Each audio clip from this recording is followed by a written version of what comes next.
चलिए आज एआई की एक बहुत ही अजीब और बहुत ज़रूरी पहेली को सुलझाते हैं। होता क्या है कि जब हम किसी एआई को कुछ नया सिखाने की कोशिश करते हैं ना, तो वो अक्सर जो कुछ पहले से जानता है उसे भूलने लगता है। तो सवाल ये है कि ऐसा होता क्यों है? और उससे भी बड़ा सवाल, क्या हम इसे रोक सकते हैं? हाँ, ये वाकई में एक बहुत बड़ा सवाल है ना? जरा सोचिए, आप एक एआई को लगातार स्मार्ट कैसे बना सकते हैं बिना इस बात की चिंता किए कि वो अपनी पुरानी जरूरी सीख भूल जाएगा।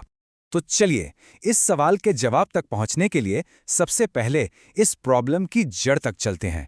एआई की ये जो भूलने की बीमारी है, आखिर ये है क्या?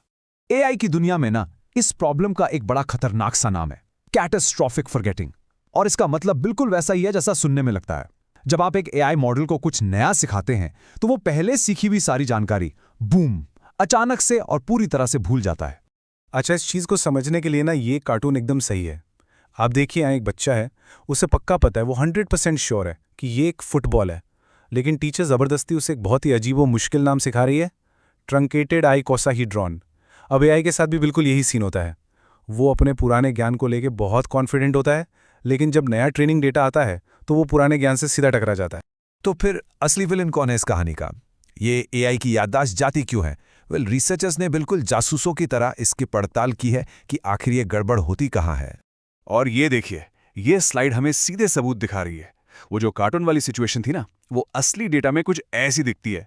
स्क्रीन पर नीचे लेफ्ट साइड में वो जो लाल डॉट्स का पूरा झुंड दिख रहा है आपको, बस यही है हमारे कॉन्फिडेंट कॉन्फ्लिक्ट्स। ये वो मोमेंट्स हैं जब मॉडल को लगता है मुझे तो पक्का पता है, लेकिन ट्रेनिंग डेटा कहता है नहीं, तुम गलत हो। तो इसका मतलब क्या हुआ? थोड़ा टेक्निकल होकर समझते हैं। कॉन्फिडेंट कॉन्फ्लिक्ट्स वो पॉइंट्स हैं जहां मॉडल अपने जवाब पर सुपर कॉन्फिडेंट है, मतलब उसकी एंट्रोपी बहुत कम है, लेकिन जो सही जवाब उसे सिखाया जा रहा है वो बिल्कुल ही अलग है। और बस यही टकराव, यही डिस्ट्रक्टिव अपडेट्स पैदा करता है जो मॉडल की पुरानी मेमोरी को डिलीट कर देते हैं। तो ठीक है, प्रॉब्लम समझ आ गई। अब इसे सॉल्व कैसे करें? एक तरीका तो बड़ा सिंपल है, हार्ड मास्किंग। मतलब इन कॉन्फिडेंट कॉन्फ्लिक्ट्स को देखो ही मत, पूरी तरह इग्नोर कर दो। इससे भूलने की प्रॉब्लम तो रुक जाती है, पर मॉडल कुछ नया भी ढंग से नहीं सीख पाता।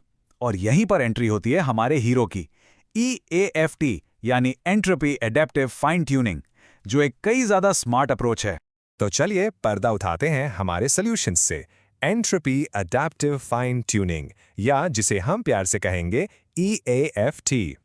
अब सवाल यह है कि इसका सीक्रेट क्या है? इसका जादू है एक शब्द में, एंट्रोपी। एंट्रोपी का मतलब है अनिश्चितता, या कह लीजिए मॉडल का कंफ्यूजन। EAFT इसी कंफ्यूजन को एक गाइड की तरह यूज करता है। वो मॉडल से पूछता है तुम कितने श्योर हो, और उसी के हिसाब से उसे सिखाता है। चलिए देखते हैं ये काम कैसे करता है। बिल्कुल 3 सिंपल स्टेप्स में।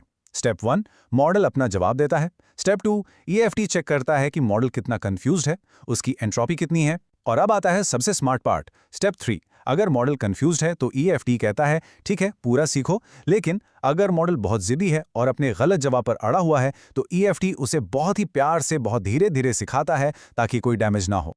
और इसका असर वो तो आप अपनी आंखों से देख सकते हैं। लेफ्ट साइड पर देखिए, नॉर्मल ट्रेनिंग में कॉन्फिडेंट कॉन्फ्लिक्ट्स वाले एरिया में ये गहरे बैंगनी रंग के स्पाइक्स दिख रहे हैं। ये बहुत ही तेज डिस्ट्रक्टिव अपडेट्स हैं। अब राइट साइड पर देखिए, EAFT के साथ वही खतरनाक स्पाइक्स एकदम शांत हो गए हैं, हल्के पीले रंग के जेंटल बम्प्स बन गए हैं। मतलब अब लर्निंग बहुत नरम और असरदार हो गई है। बातें तो बहुत अच्छी लग रही है ना? पर सवाल यह है कि क्या ये असल में काम करता है? तो चलिए अब सीधे सबूत पर चलते हैं। जरा इस चार्ट को देखिए। जो पहला बार है स्टैंडर्ड SFT यानी पुराना तरीका, उसमें परफॉर्मेंस में कितना बड़ा ड्रॉप है। मॉडल बहुत कुछ भूल गया। और अब जरा EAFT वाला बार देखिए, परफॉर्मेंस में गिरावट ना के बराबर है। मतलब साफ है, EAFT मॉडल की याददाश्त को बचाता है। और कमाल की बात यह है कि ऐसा नहीं है कि पुरानी चीजें बचाने के चक्कर में नई चीजें सीखना मुश्किल हो गया हो। बिल्कुल नहीं। जब नए स्किल सीखने की बात आती है तो EAFT भी उतने ही अच्छे से काम करता है जितना पुराना तरीका। तो मतलब आपको दोनों फायदे मिल रहे हैं, पुरानी बातें याद भी हैं और नई बातें सीख भी रहे हैं। और ये कोई 1-2 टेस्ट की बात नहीं है, इसे हर तरह के मैदान में उतारा गया। मैथ्स में, मेडिकल के फील्ड में, और तो और एजेंट टूल यूज में भी। इसे अलग अलग साइज के मॉडल्स पर भी टेस्ट किया गया। 4 बिलियन पैरामीटर वाले छोटे मॉडल से लेकर 32 बिलियन पैरामीटर वाले विशाल मॉडल तक। और नतीजा, हर बार हर जगह EAFT ने कमाल का काम किया। ये जो चार्ट है ना, ये पूरी कहानी का सार है। ऊपर की तरफ जाना मतलब नई चीजें अच्छे से सीखना, और दाईं तरफ जाना मतलब पुरानी बातें अच्छे से याद रखना। तो सबसे अच्छी जगह कौन सी हुई? जाहिर है टॉप राइट कॉर्नर। और आप खुद देखिए, EAFT और उसके सारे वर्जन्स लगातार उसी टॉप राइट कॉर्नर में है। मतलब ये सीखने और याद रखने के बीच का बेस्ट बैलेंस हासिल करता है।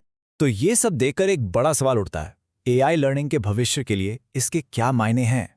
देखिए, इन कॉन्फिडेंट कॉन्फ्लिक्ट्स की पहेली को सुलझाकर EAFT ने एक बहुत बड़ा दरवाजा खोल दिया है।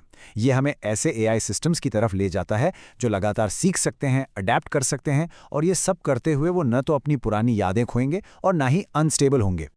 तो मैं आपको एक सवाल के साथ छोड़ता हूं। अगर AI सच में बिना भूले लगातार सीख सकता है, तो क्या इसका मतलब ये है कि AI के लिए लाइफ लॉन्ग लर्निंग यानी जीवन भर सीखने की क्षमता अब कोई सपना नहीं बल्कि हकीकत बनने वाली है? सोचिएगा जरूर।